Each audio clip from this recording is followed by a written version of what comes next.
اللہ رب العالمین والصلاة والسلام علی سید المرسلین وخاتم النبیین اعوذ باللہ من الشیطان الرجیم بسم اللہ الرحمن الرحیم۔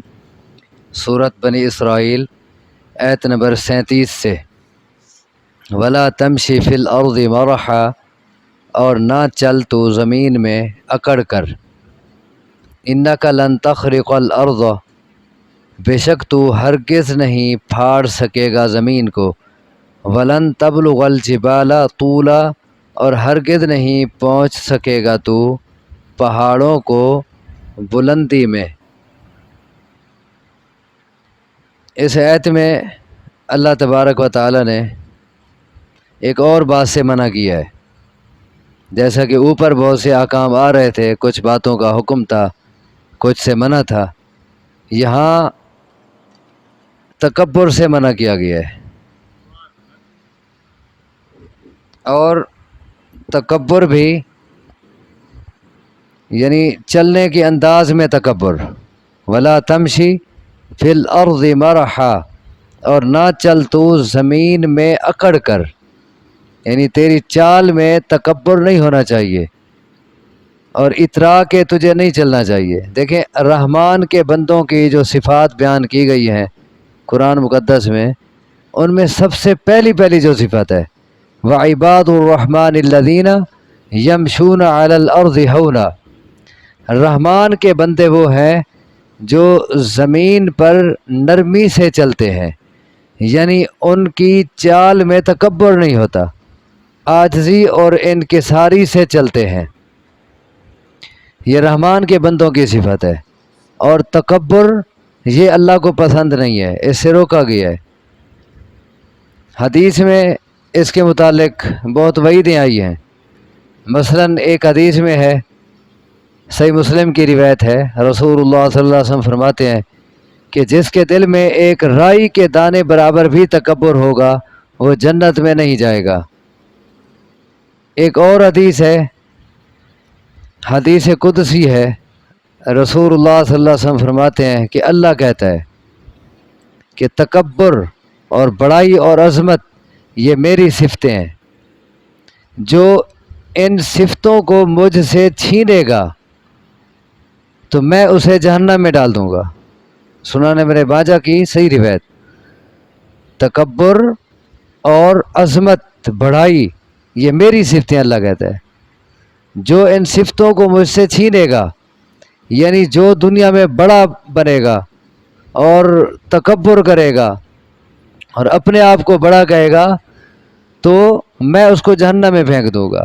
ایک اور حدیث ہے، من جر ثوبہ خیلا لم ینظر اللہ الیہ یوم القیامہ او کما قال، صحیح بخاری کی روایت ہے، رسول اللہ صلی اللہ علیہ وسلم فرماتے ہیں کہ جو شخص تکبر کی وجہ سے اپنا کپڑا ٹخنوں سے نیچے رکھتا ہے، قیامت کے دن اللہ تبارک و تعالی اسے دیکھے گا تک نہیں۔ اب اس حدیث کے باوجود بھی ہمارے اکثر مسلمان مرد وہ اپنا کپڑا ٹخنوں سے نیچے رکھتے ہیں، اور عذر کیا بناتے ہیں؟ کہتے ہیں جی ہم تکبر سے تھوڑا رکھتے ہیں نیچے۔ حدیث میں تو یہ کہا گیا ہے کہ جو تکبر سے نیچے رکھے گا اس کی طرف اللہ نہیں دیکھے گا، ہم تو ویسے نیچے رکھتے ہیں، ہم تکبر سے تو نہیں رکھتے۔ حالانکہ آپ سوچیں ذرا کہ ایک شخص کا کپڑا نادانستہ طور پر لا علمی میں ٹخنوں سے نیچے چلا جائے، یہ تو کہا جا سکتا ہے کہ اس کا کپڑا تکبر سے نہیں گیا، لیکن ایک شخص جانتا ہے کہ رسول اللہ صلی اللہ علیہ وسلم کا حکم ہے کہ اپنا کپڑا ٹخنوں سے اونچا رکھو، اور پھر وہ جان بوجھ کے نیچے رکھتا ہے، تو چاہے اس کی نیت تکبر کی نہیں، لیکن کیا جان بوجھ کے نافرمانی کرنا یہ تکبر نہیں ہے؟ یہ صحیح مسلم کی ابھی روایت جو میں نے آپ کے سامنے پڑھی ہے کہ جس میں رسول اللہ صلی اللہ علیہ وسلم نے فرمایا کہ جس کے دل میں رائی کے دانے برابر تکبر ہے جنت میں نہیں جائے گا۔ وہاں آگے پوری حدیث میں بیان کروں، صحابہ نے پوچھا کہ اے اللہ کے رسول، ہم میں سے ہر شخص چاہتا ہے کہ اس کا کپڑا خوبصورت ہو، اس کا جوتا خوبصورت ہو، تو پھر تو سارے متکبر بن گئے، یعنی وہ یہ سمجھ رہے تھے کہ کپڑا اچھا پہن لینا بھی تکبر ہے۔ رسول اللہ صلی اللہ علیہ وسلم نے وضاحت فرمائی کہ اللہ خوبصورت ہے، خوبصورتی کو پسند کرتا ہے، تو یہ تکبر نہیں۔ تکبر دو چیزوں کا نام ہے، الکبر بطر الحق و غمط الناس۔ تکبر ہے لوگوں کو اپنے سے حقیر سمجھنا اور حق بات کو ٹھکرا دینا، یعنی جو دین کی بات ہے، حق بات ہے، اس کو تسلیم نہ کرنا، یہ بھی تکبر ہے۔ اسی لیے ایک شخص یہ جانتا ہے کہ اسلام میں مردوں کے لیے حکم ہے کہ وہ اپنا کپڑا ہر وقت ٹخنوں سے نیچے اوپر رکھیں، نہ کہ صرف نماز کے وقت، مردوں کو حکم ہے۔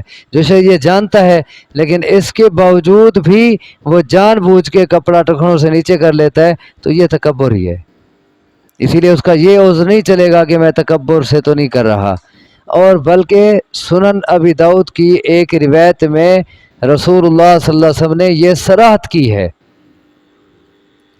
ایک حدیث ہے جسے علامہ البانی نے صحیح کہا ہے، سنن ابی داؤد کی روایت ہے، رسول اللہ صلی اللہ علیہ وسلم نے فرمایا کہ اپنا کپڑا آدھی پنڈلی تک رکھو، اور اگر آدھی پنڈلی تک نہیں رکھتے تو ٹخنوں تک رکھو، اور اپنے آپ کو کپڑا ٹخنوں سے نیچے رکھنے سے بچاؤ، کیونکہ کپڑا ٹخنوں سے نیچے رکھنا تکبر ہے۔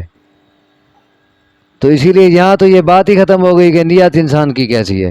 فرمایا کپڑا ٹخنوں سے نیچے رکھنا تکبر ہے، کیونکہ یہ نافرمانی ہو رہی ہے اسلام کے ایک حکم کی۔ تو اسی لیے مردوں کے لیے یہ ضروری ہے اور یہ فرض ہے، کیونکہ رسول اللہ صلی اللہ علیہ وسلم کا ہر حکم فرض ہوتا ہے۔ فرض ہے مردوں کے لیے کہ وہ اپنا کپڑا زیادہ اونچا نہیں رکھتے تو کم سے کم ٹخنوں سے اونچا ضرور رکھیں۔ ٹخنے ننگے ہونے چاہیے مرد کے، ٹخنے کو ڈھک لینا، ٹخنے پہ کپڑا لگانا، ٹخنوں سے نیچے کپڑا رکھنا، یہ مرد کے لیے جرم ہے۔ تو فرمایا ولا تمشی فی الارض مرحا، اور نہ چل تو زمین میں اکڑ کر۔ دیکھ ذرا اپنی حیثیت تو دیکھ تو ہے کیا، آگے انسان کو اس کی حیثیت دکھائی گئی ہے۔ دیکھیں انسان تکبر کب کرتا ہے؟ جب وہ اپنے آپ کو کوئی بڑا سمجھنے لگ جاتا ہے، جب وہ دیکھتا ہے کہ اب میرے پاس منصب ہے، اب میرے پاس طاقت ہے، اب میرے پاس مال ہے، اب میرے پاس حسن ہے، اب میرے پاس علم ہے، کوئی بھی چیز جس میں انسان فوقیت پاتا ہے تو اس میں پھر تکبر آنے لگ جاتا ہے۔ تو انسان کو اسی لیے اس کی حیثیت آگے اللہ نے یاد دلائی ہے کہ دیکھ تو ہے کیا، انک لن تخرق الارض، بے شک تو زمین کو نہیں پھاڑ سکتا، تیرے اندر تو اتنا طاقت نہیں، تو جتنا تکبر سے پاؤں اٹھا اٹھا کے مار زمین پہ، تو جو کچھ کر لے تو زمین کے ٹکڑے نہیں کر سکتا۔ اور ولن تبلغ الجبال طولا، اور تو پہاڑوں کی بلندی کو نہیں پہنچ سکتا۔ تو کتنا بڑا ہو گیا ہے، پہاڑ دیکھ تو اس سے کتنا بڑے ہیں، یہ بھی اللہ کی مخلوق ہے، تو پہاڑ کے مقابلے میں چھوٹا سا ہے، تو کیا بڑا ہو گیا ہے، کیا تیرے اندر آ گیا ایسا کہ تو تکبر کرنے لگ گیا ہے، تو پہاڑوں کی بلندی کو نہیں پہنچ سکتا۔ یہ پہاڑ بھی اللہ کی مخلوق ہے، کتنا ٹھوس مضبوط ہیں تو اس سے اونچے ہیں۔ اور دیکھیں ویسے بھی انسان سوچے کہ اگر انسان ایک چیز میں کوئی کمال حاصل کر لے تو اور چیزوں میں اس میں کمزوریاں ہوتی ہیں۔ خلق الانسان ضعیفا، قرآن میں کہا گیا ہے کہ انسان کمزور پیدا کیا گیا ہے، انسان ہے ہی کمزور۔ اگر ایک چیز میں انسان کمال حاصل کر لے اور فوقیت پا لے اور وہ سمجھ لے کہ میں کوئی چیز بن گیا ہوں تو یہ اس کی بھول ہے۔ اسی چیز میں ہی اس سے بڑے کوئی ہوں گے، اور ایسے نکل آتے ہیں۔ ایک آدمی ایک کارنامہ سر انجام دیتا ہے، دنیا میں نے یہ کارنامہ سر انجام دیا ہے، اور پھر کچھ عرصے بعد اور لوگ اس سے بڑا کارنامہ اسی چیز میں سر انجام دے لیتے ہیں۔ یا ایک آدمی کو ایک چیز میں فوقیت ملتی ہے تو کسی دوسری چیز میں دوسرے اس سے فائق ہوتے ہیں اور یہ ان سے کم تر ہوتا ہے۔ تو یہ کیوں کسی ایک چیز میں کمال حاصل کرنے کی وجہ سے تکبر کر رہا ہے؟ اور پھر دیکھیں انسان کتنا کمزور ہے اور کتنا یہ لاچار اور کتنا بے بس ہے کہ اگر اسے پانی نہ ملے یہ مرتا ہے، اسے کھانا نہ ملے یہ مرتا ہے، کھانا اور پانی اندر چلا گیا رک گیا مرتا ہے، یہ تو یہی کچھ ہے۔ اور پھر یہ کسی ایک چیز کے آنے کی وجہ سے یہ اونچا بن رہا ہے اور اپنے آپ کو اونچا سمجھ رہا ہے، یہ اللہ کو پسند نہیں ہے۔ اللہ کو تواضع پسند ہے، اللہ کو عاجزی پسند ہے۔ وما تواضع احد للہ الا رفعہ اللہ، جو شخص اللہ کے لیے عاجزی کرتا ہے اللہ اس کو الٹا اونچا کر دیتا ہے۔ اور آپ تجربہ کر لیں کہ جو لوگ تکبر کرتے ہیں لوگوں کی نگاہوں میں وہ گرے ہوتے ہیں، وہ اپنے آپ کو اونچا سمجھ رہے ہوتے ہیں کہ ہم بڑے ہیں، ہم اونچے ہیں، ان کی چال ڈھال میں، ان کے چلنے کے انداز میں، ان کی گفتگو میں، ان کے بیٹھنے کے انداز میں تکبر ہوتا ہے۔ تو لوگوں کے ساتھ رویہ رکھنے میں تکبر ہوتا ہے۔ تو لوگوں کی وہ چاہے اپنے آپ کو اونچا سمجھ رہے ہوتے ہیں لیکن لوگوں کی نگاہوں میں، اللہ کی نگاہ میں وہ گرے ہوئے ہوتے ہیں، ان کی کوئی حیثیت نہیں ہوتی۔ اور اس کے برعکس جو لوگ عاجزی اور انکساری کرتے ہیں اللہ کے ہاں بھی وہ اونچے لوگ ہوتے ہیں، کیونکہ اللہ کو عاجزی پسند ہے۔ اسی لیے نماز میں سے سب سے زیادہ پسندیدہ کیفیت اللہ کے ہاں سجدہ ہے، کیونکہ اس میں انتہائی عاجزی ہے، انسان اپنے آپ کو گرا دیتا ہے، مٹی پہ ماتھا رکھ دیتا ہے۔ تو اللہ کے ہاں بھی وہ لوگ پسندیدہ ہوتے ہیں اور لوگوں کی نگاہوں میں بھی انہی کا مقام ہوتا ہے جو عاجزی انکساری کرتے ہیں۔ آگے فرمایا کل ذالک کان سیئہ عند ربک مکروہا، ان میں سے ہر بات اس کا برا پہلو تیرے رب کے ہاں ناپسند ہے، یعنی پیچھے جتنا چیزیں آئی ہیں جن سے منع کیا گیا تھا تو وہ تیرے رب کے ہاں ناپسند ہیں، تیرے رب کے ہاں وہ چیزیں قابل نفرت ہیں۔ دیکھیں جن چیزوں سے روکا گیا ہے بعض اوقات ہم ان چیزوں کو معمولی سمجھ کے کر لیتے ہیں، لیکن فرمایا ان میں سے ہر چیز کل ذالک، جو احکام یہ آئے ہیں، جن جن چیزوں سے منع کیا گیا ہے، ان میں سے ہر چیز تیرے رب کے ہاں ناپسندیدہ ہے، تیرے رب کو اس سے نفرت ہے، تیرے رب کے ہاں وہ قابل نفرت ہے۔ مثلا دیکھیں نا کون سی چیزیں آئی ہیں، مختصر دیکھ لیتے ہیں۔ سب سے پہلے اے تھا کہ تیرے رب کا حکم ہے کہ عبادت اور کسی کی نہ کرو، صرف اسی کی کرو، یہ شرک قابل نفرت ہے۔ والدین کے ساتھ حسن سلوک سے پیش آؤ، انہیں اف تک نہ کہو، والدین کو اف تک کہہ دینا، معمولی سا ناگواری کا، ناپسندیدگی کا اظہار کرنا ماں باپ کے سامنے، یہ تیرے رب کے ہاں قابل نفرت ہے۔ اسی طرح فضول خرچی کرنا، بے جا پیسہ اڑانا، اللہ کی نافرمانی میں پیسہ لگانا، یہ تیرے رب کے ہاں قابل نفرت ہے۔ اسی طرح جہاں خرچ کرنا ہے وہاں خرچ نہ کرنا، کنجوسی کرنا، حق والوں کو حق نہ دینا، یہ تیرے رب کے ہاں قابل نفرت ہے۔ اپنی اولاد کو قتل کر ڈالنا بھوک کے خوف سے، یہ قابل نفرت ہے۔ زنا کرنا قابل نفرت ہے، کسی کو ناحق قتل کرنا قابل نفرت، یتیم کا مال ہڑپ کر جانا یا اس کے مال کی حفاظت نہ کرنا، یہ رب کے ہاں قابل نفرت ہے۔ وعدہ خلافی کرنا، ماپ تول میں کمی بیشی کرنا، ڈنڈی مارنا، دکھانا کچھ اور چیز دینا کچھ، دو نمبری کرنا، یہ تیرے رب کے ہاں قابل نفرت ہے۔ جس چیز کا تمہیں علم نہیں اس کے پیچھے پڑ جانا، تحقیق نہ کرنا، بدگمانی کرنا، زمین میں اترا کے چلنا، تکبر کرنا، یہ قابل نفرت ہے۔ اب دیکھیں یہ سارے کام قابل نفرت ہیں لیکن ہم میں سے کافی لوگ یہ کام کر گزرتے ہیں معمولی سمجھ کے۔ اور جو شخص ایسے کام کر رہا ہو جو اللہ کو ناپسند ہوں، جو ایسے کام کر رہا ہو جو اللہ کے ہاں قابل نفرت ہوں، تو کیا وہ بندہ پھر اللہ کو پسند ہوگا؟